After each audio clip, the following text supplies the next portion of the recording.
প্ৰতিজন ব্যক্তিৰ জীৱনত দুখ অহাটো অনিবাৰ্য। কোনো এজন ব্যক্তিয়ে দুখৰ পৰা আঁতৰি থাকিব নোৱাৰে। ফলত দুখৰ সৈতে সহবাস কৰাৰ বাহিৰে মানুহৰ হাতত বিকল্প নাই। দুখৰ পৰা পৰিত্ৰাণ পাবলৈ চেষ্টা কৰিলেও মানুহৰ প্ৰয়াস অথলে যায়। সেয়েহে ইয়ুব ৫:৭ লিখা আছে, কিন্তু যেনেকৈ জুইৰ ফিৰিঙতি ওপৰলৈ উৰে, তেনেকৈ মানুহ দুখৰ নিমিত্তে জন্মে। মৃত্যুৱে মানুহৰ জীৱনত বেদনাদায়ক দুখ আনে। বাইবেলত মৃত্যুক মানুহৰ শত্ৰু বুলি কোৱা হৈছে। ১ কোৰিন্থীয় ১৫:২৬ শেষ শত্ৰু যি মৃত্যু, তাকো লোপ কৰা হ'ব। একমাত্ৰ যীশুৱেই আমাক দুখৰ পৰা পৰিত্ৰাণ দিব, কাৰণ তেওঁ সমস্ত মানুহৰ দুখবোৰ নিজেই বহন কৰিলে।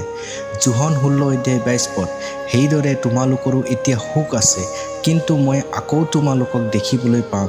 তাতে তোমালোকৰ হৃদয় আনন্দিত হ'ব, আৰু তোমালোকৰ সেই আনন্দ কোনেও তোমালোকৰ পৰা কাঢ়ি নিনিয়ে।